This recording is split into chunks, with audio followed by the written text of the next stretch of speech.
안녕하십니까? 소중한 나 무한 행복 소나무 시간입니다. 오늘도 이렇게 만나 뵙게 되어서 참으로 반갑습니다. 그 부처님 경전에 보면 이런 말씀이 있습니다. 부처님의 가르침은 마치 비와 같다. 하늘에서 내리는 비와 같다. 하늘에서 비가 내릴 때 땅에 있는 풀과 나무들 위로 비가 쏟아지는데 이 풀에게는 비를 더 많이 쏟아주고 저 나무에게는 비를 조금만 쏟아주고 또 저 꽃들한테는 비를 더 많이 쏟아주고 이와 같이 차별하지 않는다.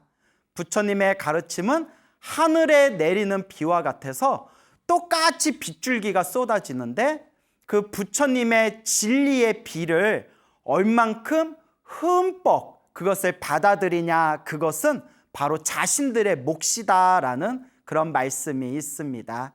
그래서 부처님의 가르침은 편등합니다. 하늘에서 비가 내릴 때, 땅바닥에 비가 쏟아질 때 고루고루 평등하게 비가 쏟아지듯이 부처님의 가르침은 평등하게 중생들에게 법을 설하신다고 합니다. 다만 그러한 부처님의 가르침을 얼만큼 어떻게 받아들이냐라는 것은 바로 우리들 자기 자신의 몫이라고 합니다. 부처님 당시에 있었던 일입니다. 그 부처님 당시에 부처님께서 사원에 계시는데 그때 5명의 남자들이 부처님께 법문을 듣기 위해서 찾아왔습니다. 5명의 남자들이 찾아왔어요. 무슨 독수리 오영제도 아니고. 자, 5명의 남자들이 찾아와서 부처님께 법문을 청하였고 부처님 앞에 삼배를 올리고 난 뒤에 한쪽에 가지런히 5명의 남자들이 앉았습니다. 그래서 부처님께서 그 5명의 남자들에게 평등하게 누구는 더 낫다, 누구는 더 못하다, 누구는 지위가 더 높다, 누구는 지위가 낮다, 이러한 구별 없이 평등하게 5명의 남자들에게, 이 5명의 신도들에게 부처님께서 법문을 해 주셨습니다. 부처님께서 한창 법문을 하고 있는데 이 거룩한 부처님의 법문이 울려 퍼지고 있는데 이 5명의 남자들이 제각각 서로 다른 모습을 취하고 있는 겁니다.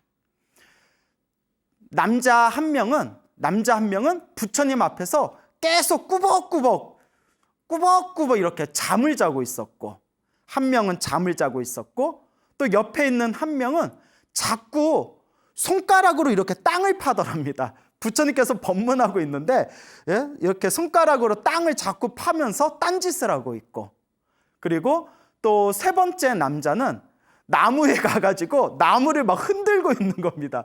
부처님이 법문하고 있는데 막 나무를 흔들고 있어요. 나 같으면 기분 나빠서 법문 못할 것 같은데 막 나무를 흔들고 있고, 또 이제 4번째 남자는 부처님이 법문하시는데 법문을 하시든가 말든가 그냥 하늘을 보면서 가만히 하늘만 쳐다보고 있더래요. 가만히 하늘만 쳐다보고 있고, 그 마지막 5번째 남자는 가만히 앉아서 부처님의 말씀에 집중하고 있었다고 합니다. 그러니까 5명의 남자가 왔는데 한 명은 꾸벅꾸벅 졸고 있고, 한 명은 손가락으로 땅을 파고 있고, 한 명은 막 나무를 흔들고 있고, 그리고 한 명은 하늘을 쳐다보고 있고, 마지막 한 명은 가만히 앉아서 부처님 말씀에 집중하고 있었다고 합니다. 야, 우리들 같으면 여러분 정말 살아계신 부처님을 보기도 힘들 뿐더러 우리가 살아계시는 부처님 그 눈앞에서 우리가 직접 부처님의 음성을 들으면서 그 법문을 들을 수 있다면 우리가 엄청난 영광일 것 같은데, 근데 이런 생각이 들어요. 너무 가까이 있으면 소중한 걸 모르는 것 같아요. 여러분, 우리 뭐 연애할 때 그런 말 하잖아요. 자기야, 우리 잠깐 떨어져 있어. 아니 왜? 우리 너무 가깝게 지내니까 서로의 고마움을 모르는 것 같아. 우리 잠시 떨어져 있자. 뭐 이런 거 드라마에서 나오잖아요. 제가 별걸 다 알죠. 그러니까 너무 옆에 가까이 있으면 좀 소중한 걸 모를 수가 있는 것 같아요. 우리는 실제로 살아계신 부처님을 뵌 적이 없었기 때문에 경전이나 책 속에서 살아계신 부처님의 이야기가 펼쳐진다거나 부처님께서 직접 제자들에게 설법하시는 그런 내용을 보면 나도 이 자리에서 살아계신 부처님께 직접 그 음성으로 법문을 듣고 싶다. 나도 옆에서 부처님 따라다니면서 같이 공양하고 싶다. 옆에서 부처님을 좀 모셔보고 싶다. 뭐 이런 좀 생각이 들지 않습니까? 근데 부처님 당시 2600년 전 그 당시 중생들은 부처님을 항상 옆에서 뵙고 또 부처님이 항상 가까이 계시니까 소중한 걸 잘 몰랐던 것 같아요. 지금의 우리들보다는 별로 소중함을 잘 몰랐나 보다 이런 생각이 듭니다. 그래서 이 5명의 남자들이 부처님 앞에서 어떤 사람은 딴짓하고 있고 어떤 사람은 졸고 있고 어떤 사람은 나무 흔들면서 희한한 짓 하고 있고 5명 중에서 1명만이 부처님 말씀에 이렇게 집중하고 있는 모습을 보면서 그때 부처님의 시자였던 아난스님께서 부처님 옆에서 이렇게 부채질을 해드리다가 그 모습을 보고는 너무 황당한 거예요. 이거 뭐지? 우리 거룩하신 부처님께서 이렇게 직접 지금 법문을 하고 계시는데 저 사람들은 뭐지? 좀 뭐 하고 있는 짓이지? 왜들 저러지? 아마 이런 생각이 들었겠죠. 그래서 부처님께 가만히 이제 여쭤봅니다. 부처님의 말씀이 다 끝날 때까지 기다리다가 부처님께 이제 여쭙기를 부처님의 이렇게 거룩하고 이렇게 훌륭한 법문이 지금 부처님의 음성을 통해서 이렇게 널리 퍼지고 있는데 저 사람들은 눈앞에서 지금 부처님의 법문을 들으면서 막 졸고 있고 땅 파고 있고 딴짓하고 있고 저 사람들 왜 저런 겁니까 부처님? 이렇게 소중한 부처님의 가르침을 지금 앞에서 직접 듣고 있는데 왜 저렇게들 딴짓하고 있는 겁니까? 저는 이해가 안 됩니다. 그러니까 부처님께서 가만히 이 아난스님을 쳐다보시면서 하시는 말씀이 아난이여 그대는 저 사람들을 누군지 잘 모르겠는가라고 질문을 하십니다. 그러니까 아난스님이 저는 잘 모르겠습니다. 저 사람들은 왜 저렇게 부처님의 이 훌륭한 가르침, 훌륭한 법문에 집중을 하지 못하는 겁니까 부처님? 그때 부처님께서 다음과 같이 이야기하십니다. 아난이여 잘 듣거라. 지금부터 잘 듣거라. 그리고 부처님께서 아주 놀라운 말씀을 하십니다. 여러분도 한번 잘 들어보세요. 그 사람들이 왜 그런 짓을 했는지. 첫째, 부처님 앞에서 법문을 듣다가 꾸벅꾸벅 졸음에 빠져서 잠자고 있던 남자는 과거 전생에 500생 동안 뱀이었던 사람이라고 합니다. 과거 전생에 500생 동안 뱀이었던 적이 있었기 때문에 자기가 머나먼 과거 전생에 뱀이었을 때 뱀 따리를 들고 그거 이마를 웅크리고 머리를 웅크리고 그렇게 잠에 빠져들던 그런 습관이 남아있기 때문에 이번 생에 사람 몸을 받았는데도 저렇게 꾸벅꾸벅 졸음에 빠지는 것이다 라고 말씀하셨다고 합니다. 그러니까 500생 동안 시작 없는 옛적부터 지금까지 살아오면서 사람이었던 적도 있었고 하늘의 신이었던 적도 있었고 혹은 지옥에 떨어진 적도 있었고 그러니까 수많은 생애를 삶아오면서 수많은 윤회의 삶을 살아오면서 500생 동안 뱀이었던 그런 업의 습관, 업보의 습관, 이 업보의 습관, 업의 습관을 업습이라고 합니다. 업습. 그 500생 동안 뱀이었던 업의 습관 때문에 거룩한 부처님의 법문을 들으면서도 자기도 모르게 꾸벅꾸벅 잠에 빠져들고 졸음에 빠져들게 된 거라고 합니다. 여러분들 평소에 잠이 많은 사람들은 그럼 난 전생에 뱀이었나? 뭐 또 이렇게 또 생각하실 분들 계시겠죠. 그러니까 저도 불안하네요. 저도 잠이 많아가지고 저도 완전 잠팅이거든요. 잠팅이. 예, 저도 잠이 많은데 자 그렇게 부처님께서 말씀을 하셨고 두 번째 사람은 계속 부처님이 법문하시는데 땅바닥에 깨서 땅을 손가락으로 파고 있는 거예요. 부처님 법문에 집중하지 못하고 깨서 땅에 이게 손가락으로 깨서 땅을 파고 있는 겁니다. 부처님이 하시는 말씀이 아나니여, 저 땅바닥을, 저 땅을 손가락으로 파던 저 사람은 수없는 과거 전생에 500생 동안 지렁이로 살았던 업의 습관이 있었고, 이제 뱀에서 이제 지렁이까지 나와요. 지렁이, 꿈틀꿈틀 지렁이. 그래서 이제 지렁이였던 그 업의 습관 때문에 지렁이들이 이렇게 땅 속에서 땅을 파면서 막 살아가잖아요. 저렇게 땅을 보면 자꾸 땅을 이렇게 손가락으로 파는 그런 이제 습관이 있고, 또 세 번째, 한번 여러분 생각해 보세요. 부처님이 법문하시는데 갑자기 나무에 가가지고 막 나무를 흔들던 사람은, 나무 흔들던 사람은 전생이 뭐였을까요? 자, 3초의 기회를 드리겠습니다. 1초, 2초, 3초, 3초 반, 땡. 예. 자, 머릿속에 한번 여러분들 정답을 떠올려 보셨습니까? 원숭이였다고 합니다. 500생 동안 원숭이였기 때문에, 원숭이들이 막 나무를 휙휙 타고 다니잖아요. 그렇기 때문에 500생 동안 원숭이였던 업보의 습관 때문에 부처님이 법문하시는데 저렇게 나무에 가서 막 나무를 흔들고 있고, 그리고 한 명은 하늘을 가만히 계속 쳐다보는 거예요. 하늘을 계속 꿰뚫어 보면서 쳐다보는 거예요.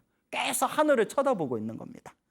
부처님께서 하시는 말씀이, 부처님이 법문을 하고 있는데 저렇게 하늘을 꿰뚫어 보듯이 하늘만 쳐다보고 있는 저 사람은 머나먼 과거 전생에 하늘의 별자리를 보는 점쟁이였다고 합니다. 점성술사.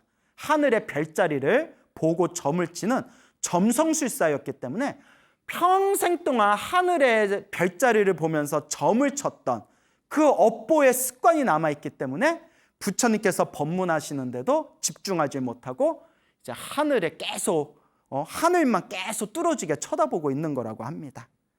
그리고 마지막으로 부처님의 말씀에 집중하고 있었던 그 남자는 수없는 과거 전생에서부터 바라문이었다고 합니다. 바라문은 인도 카스트 제도의 가장 꼭대기인 브라만을 이제 한문으로 바라문이라고 하는데, 일종의 이제 종교의 의식을 담당하고 있는 그런 어떤 성직자를 인도에서는 이제 바라문이라고 하는데, 바라문으로 있을 때 그 바라문의 경전이 바로 베다입니다. 베다라고 있죠. 그 베다라는 그 책을 평생 동안 읽고 외우던, 평생 동안 그 자기네들 종교의 가르침을 읽고 외우는 업의 습관이 있었기 때문에 그나마 부처님께서 설법하실 때 그것에 그나마 집중할 수 있었던 그런 업의 성향이 있었다라고 부처님께서 말씀하십니다. 그러니까 각자 부처님 앞에서 펼쳐 보이던 그 모습들이 다 전부 다 전생 업보의 습관대로 나온 거예요. 업의 습관, 업습대로 나오는 겁니다. 업습. 여러분, 이게 엄청나게 무서운 얘기입니다. 나는 내가 똑똑해서 살아간다. 나는 내가 똑똑해서 이런 짓을 하면서 살아가고 있다. 라고 생각하고 있겠지만 대부분 중생들의 모습이 전생에서부터 해오던 업의 습관의 영향을 많이 받는다는 겁니다.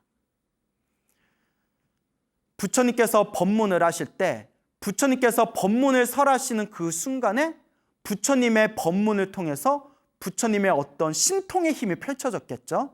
그때 부처님의 법문을 듣고 있었던 5명의 남자들이 그 부처님의 법문을 들으면서 법문 속에 담겨져 있는 그 신통의 힘들에 의해 자기들도 모르게 자신들 전생의 업보의 습관들이 다 튀어나오게 된 겁니다.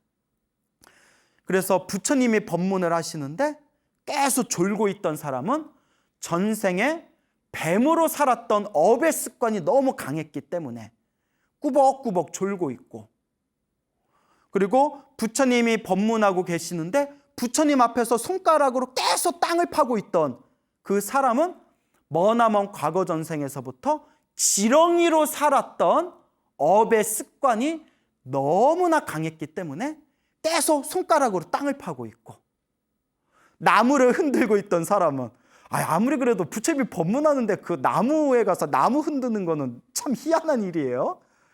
나무를 흔들고 있던 사람은 수없는 과거 전생에 원숭이로 살았던 업의 습관이 너무 강해가지고 저렇게 나무를 흔들고 있고, 계속 뚫어져라 하늘만 쳐다보고 있는 사람은 과거 전생에 하늘의 별자리를 보는 점성술사로 살았던 업의 습관이 너무 강하기 때문에 이번 생에도 그러고 있다는 거예요. 그리고 그나마 전생에 종교인으로 살면서 자신들이 외우고 있는 그런 자신들이 믿는 종교 경전에 읽고 집중하던 습관, 그런 업의 습관이 들었던 사람은 그나마 이번 생에 부처님의 법문에 그나마 조금이라도 집중할 수가 있었다고 합니다. 나는 내가 똑똑해서 이렇게 살아가고 있다라고 우리는 생각하고 있겠지만, 알고 봤더니 다 전생 업의 습관이더라.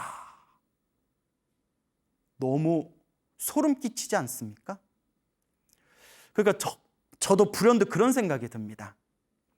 제가 어디 가면 머리 총명하다, 머리 똑똑하다는 얘기를 많이 듣거든요.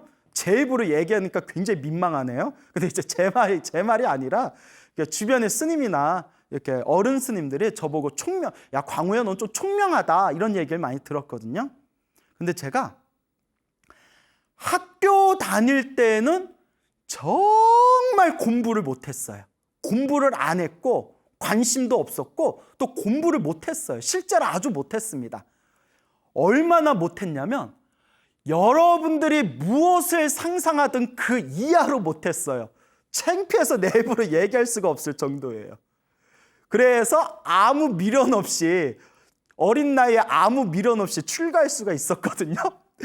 도저히 내 머리로 바깥에 사회생활 해봤자 먹고 살기 힘들겠다라는 걸 어렸을 때 벌써 직감을 한 거예요. 너무 공부를 못했는데 절에 왔는데, 절에 와서 부처님 경전을 보면 쏙쏙 이해가 되는 거예요. 그러니까 저를 가르쳐 주셨던 어른 스님께서도 감탄하실 정도로 부처님 경전이 쏙쏙 이해가 잘 되는 거예요. 그러니까 제가 머리가 엄청 좋아서 그런 게 아니라 학교 다닐 땐 공부를 엄청 못했거든요. 근데 절에 오니까 부처님 경전이 너무 이해가 잘 되는 거예요.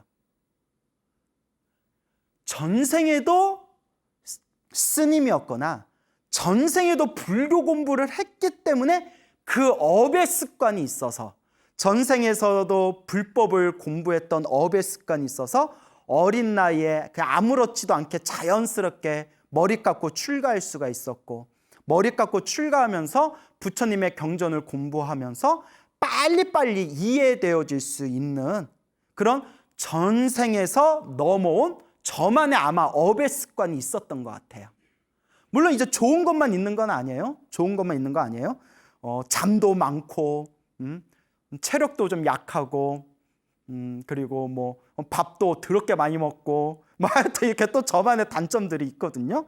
그러니까 장점이든 단점이든 알게 모르게 내 전생의 업의 습관이 지금의 내 모습에 영향을 미친다는 거예요. 근데 이거는 저만의 생각이 아니라 부처님 경전에도 나오는 내용이고, 큰 스님들도 이런 말씀을 많이 하세요. 업습대로 살아간다. 업의 습관대로 살아간다. 다 업습이다라는 표현을 사용합니다. 저 어느 선배 스님이 계셨는데, 이 선배 스님이 출가하기 전에 취미가 국궁이었대요. 국궁이라고 아세요? 활 쏘는 거예요. 옛날 우리 조상님들이 사용하던 활 쏘는 거. 근데 여러분, 뭐 골프 치는 사람이 있고 야구하는 사람이 있고 뭐 낚시하는 사람이 취미는 있어도 이렇게 활 쏘는 거 취미 갖는 거는 드물잖아요. 차라리 뭐 격투기를 배우는 사람은 있더라도 이렇게 활 쏘는 거 취미로 하는 사람은 드물지 않습니까? 근데 이 스님은 출가하기 전에도 이상하게 그 활 쏘는 모습을 보고 너무나 확 매료가 돼가지고 출가하기 전에도 이렇게 국궁이라고 해가지고 활 쏘는 취미를 가지고 계셨대요. 그러다가 이제 2년이 돼서 머리 깎고 출가하셨는데, 출가하시고 세월이 제법 지난 뒤에 그 옛날 습관들이 다시 떠오르면서 가끔씩 이렇게 그 국궁, 활 쏠 수 있는 그 활터에 가가지고 가끔씩 뭐 한 달에 뭐 한 두세 번 정도 이렇게 활을 쏘면서 이렇게 취미 생활을 가지셨대요.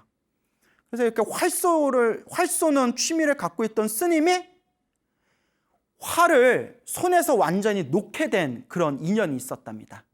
그게 뭔가 하면 활터에 가가지고 활 쏘는 활터에 가서 멀리 나무로 만든 관역에다가 이렇게 활을 쏘고 있는데, 이렇게 관역에다가 활을 맞추려고 이렇게 집중하고 있을 때 그때 하늘 위로 푸드덕하고 이렇게 새가 날아가더래요.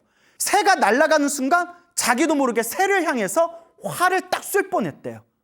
순간 마음을 딱 알아차리면서 여기서 이거 활 쏘면 새가 죽어버리자고 순간 이렇게 마음을 딱 제어를 했는데, 그때 당신이 깜짝 놀랐대요.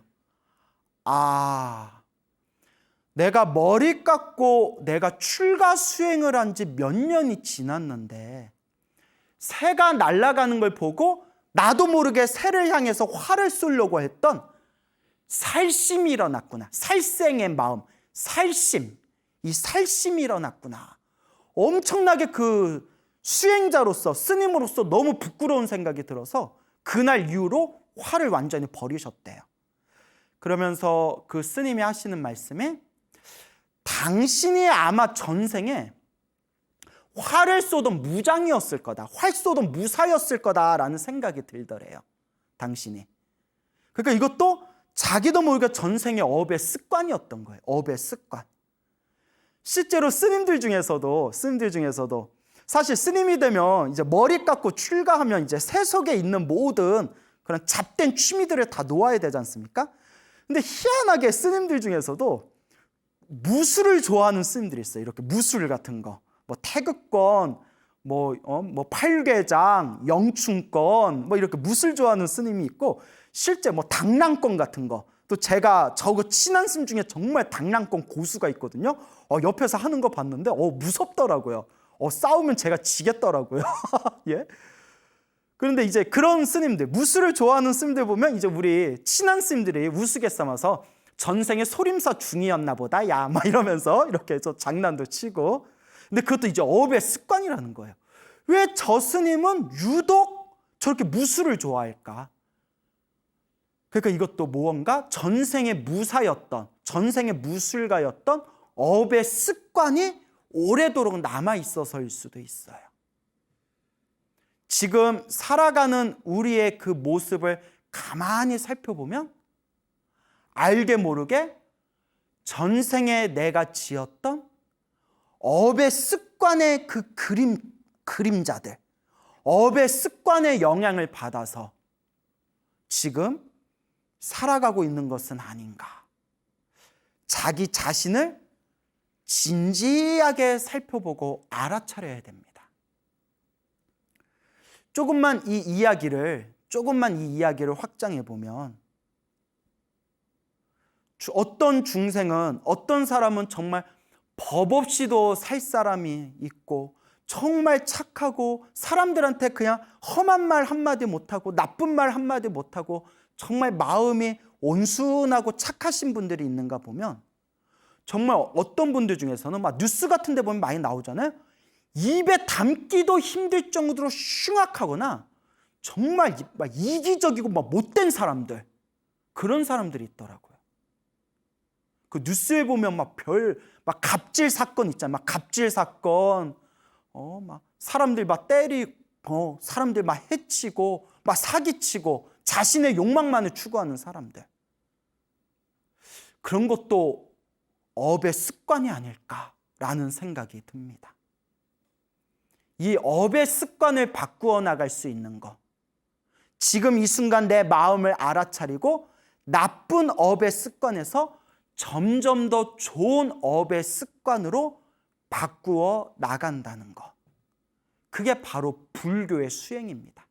그래서 우리가 여러분 수행합시다, 수행 정진합시다, 우리 수행합시다 라는 표현 쓰죠. 수행의 어원을 살펴보면 수행이란 말 자체가 훈련하다, 변화시키다, 바꾸다 라는 뜻이 있다고 합니다. 훈련하다, 바꾸다, 변화하다, 변화시키다 라는 뜻이 있다고 합니다. 수행이라는 단어의 어원을 찾아보면. 그 말은 즉 중생으로서 나쁜 업의 습관을 저 부처님과 같이 지혜와 자비가 가득한 거룩한 청정한 맑고 깨끗한 공덕의 삶으로 맑고 깨끗한 업으로 변화시켜 나가는 것. 그게 바로 수행이라는 것이죠. 부처님께서 이와 같이 그 5명의 남자들 꾸벅꾸벅 졸고 있고 땅바닥을 파고 있고 나무를 흔들고 있고 하늘만 멍하니 쳐다보고 있고 그나마 부처님 말씀에 집중하고 있는 5명의 남자들의 각각의 전생 이야기와 업의 습관에 대해서 설하십니다. 아난 스님이 깜짝 놀라면서 부처님 너무 안타깝습니다. 부처님 이번 생에 사람으로 태어나기 어렵고 사람으로 태어나서 부처님의 법을 만나기가 참으로 어려운데 왜 저 사람들은 이렇게 부처님의 법문을 들으면서도 제대로 집중하지를 못하는 것일까요? 그때 부처님께서 이와 같이 말씀하십니다. 모든 것이 탐욕과 성냄과 어리석음 때문이다. 탐욕과 성냄과 어리석음, 탐, 진, 치, 삼독이라고 부릅니다. 탐욕과 성냄과 어리석음이라는 3가지 독, 번뇌의 3가지 독, 삼독에 물들어서 중생들은 사람으로 태어나기도 어렵고 사람으로 태어나도 부처님 법을 만나기가 어렵고 부처님 법을 만나도 탐진치 삼독에 물들어 있으면 부처님 법을 만나도 올바로 닦기가 어렵다라고 말씀하시는 겁니다. 우리 중생들이 시작 없는 옛적부터 지금까지 살아오면서 사람으로 태어났던 적도 있었고 사람이 아니한 그런 존재로 그런 어떤 짐승이나 축생의 모습으로 태어난 적도 있었습니다. 짐승으로 태어나고 축생으로 태어났을 때에는 부처님의 법문을 제대로 알아듣지 못하고 사람으로 기껏 태어났는데도 사람으로 태어나는 큰 행운을 만났음에도 불구하고 크나큰 좋은 인연으로 사람으로 태어났음에도 불구하고 불, 법, 승, 부처님과 가르침과 스님들께 귀의하지 못하고 부처님과 부처님의 가르침과 스님들께 인연을 맺지 못하고 그저 술 마시고 놀고 춤추고 감각적인 욕망의 쾌락만을 닦는 추구하는 삶을 살았기 때문에 이와 같이 중생들은 부처님의 법을 만나기도 어렵고 부처님의 법을 만나도 부처님의 법을 만나는 소중한 인연을 만나게 되어도 그 소중한 인연을 통해서 올바로 닦아내지를 못하는 것이다 라고 부처님은 말씀하셨습니다. 중생들이 가지고 있는 근원적인 번뇌들, 탐욕과 성냄과 어리석음, 이 번뇌의 3가지 독으로 인해서 사람으로 태어난 적도 있었고 사람이 아니한 그런 짐승으로 태어난 적도 있었고 짐승으로 살았던 업의 습관, 업보의 습관이 너무나 깊어지면 혹 사람으로 태어났다 하더라도 전생에서부터 축생으로 살던 짐승으로 살던 업의 습관 때문에 탐욕과 성냄과 어리석음의 업의 습관이 너무 강해서 마음을 닦는 법을 알질 못하고 사람으로 태어났다 하더라도 먹고 마시고 노는 감각적인 쾌락만을 추구하면서 살아가고 있는 우리 중생들의 모습에 대해서 부처님께서 호되게 꾸짖으셨습니다. 너무나 안타까워하는 안한 스님을 바라보면서 부처님께서 다음과 같은 개송을 설하십니다. 탐욕보다 더한 불길은 없고 성냄보다 더한 발줄은 없고 어리석음보다 더한 그물은 없고 갈애, 목마르듯이 욕망에 탐착하는 이 애욕, 갈애보다 더한 강물은 없다라고 부처님께서 말씀하셨습니다.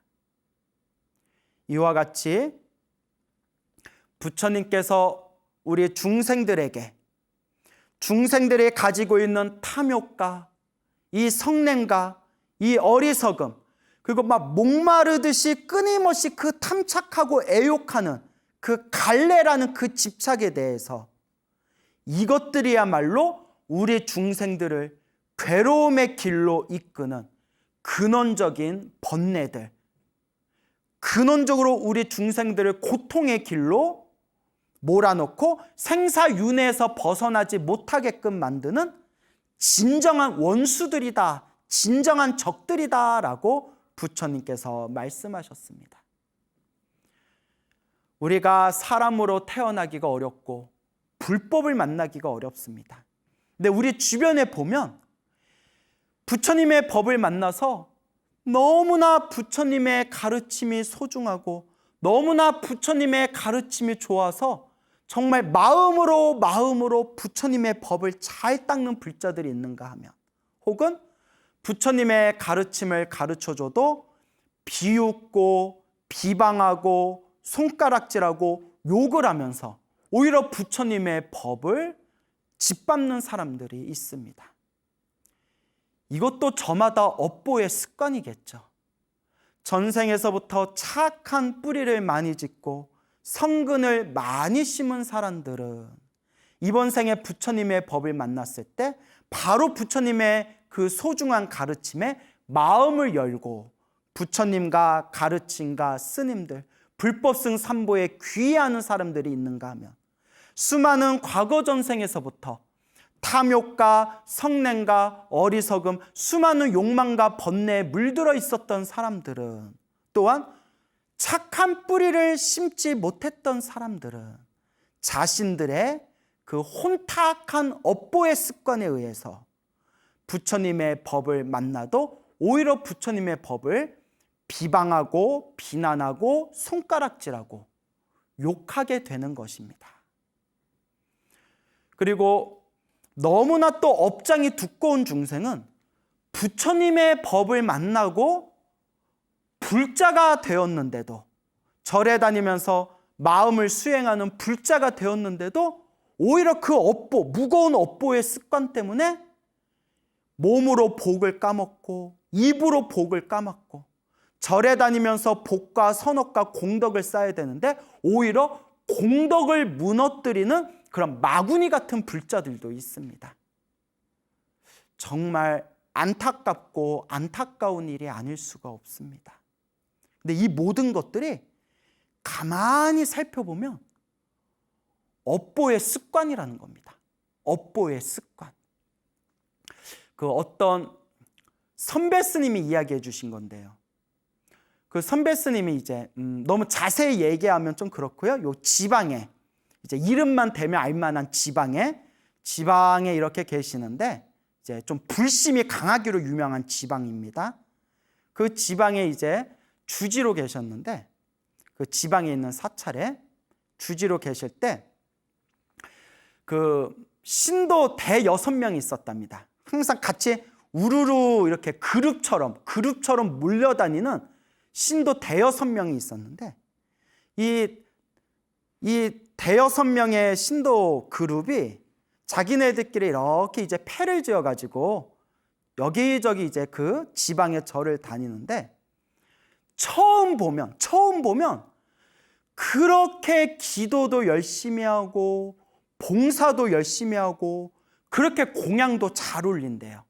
그래서 처음 보면 저 사람들 참 불심이 강한, 믿음이 강한 불자구나라고 생각이 들다가 몇 개월, 몇 년 지나면서 이렇게 자꾸 일 때문에 부딪혀 보면 그렇게 고집세고 그렇게 사람들한테 갑질하고 그렇게 자기들 이기적인 생각으로 그렇게 절에 다니는 그런 이렇게 패거리 그런 신도들이 있었다고 합니다.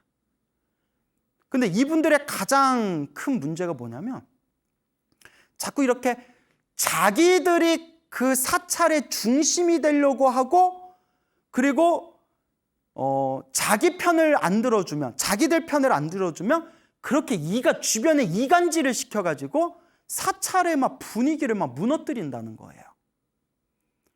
그래서 주지스님이 보다 못해 이제 이 절에 나오지 마십시오라고 하면 또 딴 절에 가서 그 절에서 또 사고치고 그 절에서 또 나오면 또 다른 절에 가서 또 사고치고 그랬던 그런 신도 패들이 있었다고 합니다. 그래서 나중에는 그쪽에서 너무 유명해져가지고 한동안 안 보이다가 그 패들이 다시 자기네들 절에 오면 신도들 사이에서 비상이 걸렸답니다.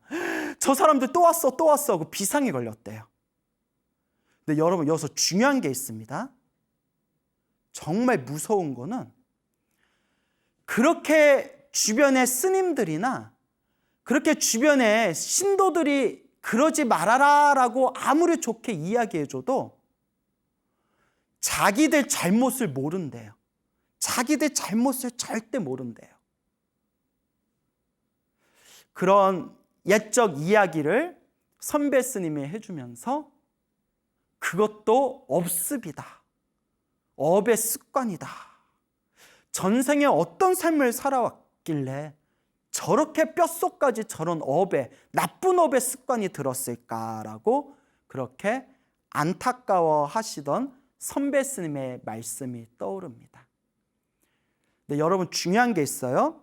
제가 이제 이런 무거운 이야기를 드리는 거는 남 얘기가 아니에요. 누구 얘기죠? 우리 얘기, 우리를 반성해 보자는 얘기예요. 나를 반성해 보고 우리를 반성해 보자. 나는 사찰에 다니면서 항상 신도들과 부딪히는 트러블 메이커가 아닌가. 트러블 메이커니까 갑자기 옛날 노래가 생각나네요. 트러블 메이커가 아닌가. 나는 사찰에 다니면서 항상 내 고집과 내 주장으로 모든 것을 내가 다 하려고 하지는 않았는가. 나는 절에 다니면서 마음 닦고 수행하는 것에 목적을 두지 않고 막 사람들한테 관심 받고 싶고 사람들한테 애정받고 싶은 그런 욕망으로 절에 다니지는 않았는가. 나는 절에 다니면서 그 법당의 자리 때문에 텃세 부리면서 사람들하고 싸우고 다투고 내 마음에 들지 않는 사람이 있으면 뒤에서 이간질하고 뒤에서 헌담하고 뒤에서 비방하고 내가 사찰을 다니면서 정말 복과 선업과 공덕을 짓기 위해서 사찰을 다녔는지 아니면 나도 모르게 알게 모르게 나도 몸과 말과 생각으로 오히려 볶아 먹으면서 절에 다니지는 않았는지 정말 이 무거운 주제를 남을 보는 게 아니라 내 자신을 한번 살펴봐야 됩니다. 내가 이렇게 살면 안 되지. 내가 복과 선업과 공덕을 짓기 위해서 마음을 닦기 위해서 사찰에 다니면서 부처님의 가르침을 공부하는 것이지 내가 내 욕망과 내 이기심 때문에 사찰에 다니는 것이 아니지. 우리가 스스로 살펴봐야 된다는 겁니다. 근데 여러분 스스로가 스스로를 살펴서 부끄럽다. 내 지난날이 부끄럽다. 내가 이렇게 살면 안 되는데 라고 생각하면 그나마 나은 사람들이에요. 아까도 말씀드렸지만 정말 업장이 두꺼운 사람들은 남들이 봐도 내가 문제인데 정작 나 자신은 내가 문제라는 걸 몰라요. 그래서 옛날 큰 스님이 해주신 말씀이 기억납니다. 광우야, 예 스님, 너는 앞으로 어떻게 살 거냐? 예 스님, 세세상행 보살도, 세세생생 항상 보살도를 행하겠습니다. 그 큰 스님 이렇게 웃으시면서 보살도는 둘째치고 주변에 민폐나 끼치지 말아라 이러시더라고요. 예? 보살도니 뭐니 거룩한 건 둘째치고 대중생활하면서 주변 사람들에게 민폐만 끼치지 않아도 이번 생에 난 사람이다. 이 말법 시대에 정말 난 사람이다. 괜히 거창하게 자기가 수행했다고 목과 어깨에 힘주지 말고 주변 사람들한테 뭐 자비를 베풀겠다 이런 생각도 할 필요 없고 그냥 민폐나 끼치지 말아라. 큰 스님께서 오죽하면 그런 얘기를 하셨겠어요. 당신께서 이제 다 경험하신 일들이 있으니까 어렸던 저한테 또 그런 이제 농담 비슷하게 또 그런 이야기를 하셨겠죠. 근데 참 그 이야기를 들으면서 헛되이 흘려버릴 수 없는 얘기구나 라는 생각이 듭니다. 부처님 당시에 있었던 일입니다. 부처님 당시에 우짜나 싼니라는 스님이 있었습니다. 이름이 웃기죠. 우짜나 싼니. 막 웃고 다니나 봐요. 우짜나 싼니라는 스님이 계셨는데 이 스님은 이상한 습성이 있었대요. 이 스님도 이상한 업보의 습관이 있었답니다. 뭔가 하면 항상 절을 돌아다니면서 다른 스님들의 허물을 하나하나 기록해가지고 스님들을 지적하는 버릇이 있었대요. 그것도 골치 아파요, 여러분. 절에 다니면서 스님들 어떻게 사나 하나하나 허물을 다 조사한 뒤에 그걸 꼬치꼬치 지적하는 습관이 있었답니다. 요새 그랬던 싸움 나죠. 큰일 나죠. 니나 잘해라 이러면서. 그래가지고 다른 스님들이 너무나 스트레스를 받아서 부처님께 가서 그 모든 일들을 부처님께 말씀드렸다고 합니다. 그러니까 부처님께서 가만히 다 듣고 나신 뒤에 부처님께서 이와 같이 말씀하십니다. 스승이 제자를 올바로 이끌기 위해서 제자의 잘못을 지적하는 것은 좋은 일이다. 하지만 일부러 다른 사람의 허물을 찾아다니면서 그 사람의 허물을, 그 사람의 잘못을 지적하고 다니는 것은 옳은 일이 아니다라고 하시면서 부처님께서 이와 같은 개송을 설하셨습니다. 부처님께서 말씀하시기를 남의 잘못을 보고 남의 허물을 보고 헐뜯고 비방한다면 번뇌가 더욱 커져서 이 번뇌가 사라질 날이 없으리라 라고 부처님께서 말씀하셨습니다. 그래서 옛날 큰 스님 말씀이 생각납니다. 니나 잘해라, 니나 잘해라 라는 그런 옛적 큰 스님들의 말씀을 떠올리면서 저도 저 자신이나 잘 닦아야 하겠습니다. 여러분, 행복해지고 싶습니까? 행복한 삶을 창조하고 싶습니까? 복을 지으십시오. 선업을 지으십시오. 공덕을 쌓으십시오. 복과 선업과 공덕의 힘이 여러분들을 진정한 행복의 길로 이끌어 줄 것입니다. 여기서 마치겠습니다. 여러분 성불하십시오.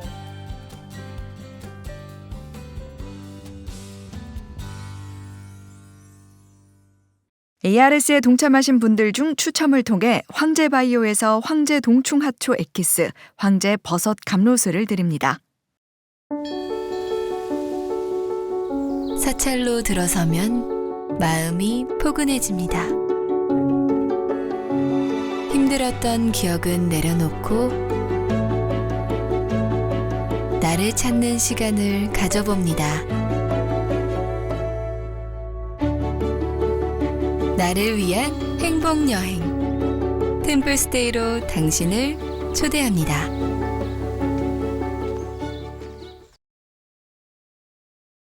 ba ba ba ba ba ba ba ba ba ba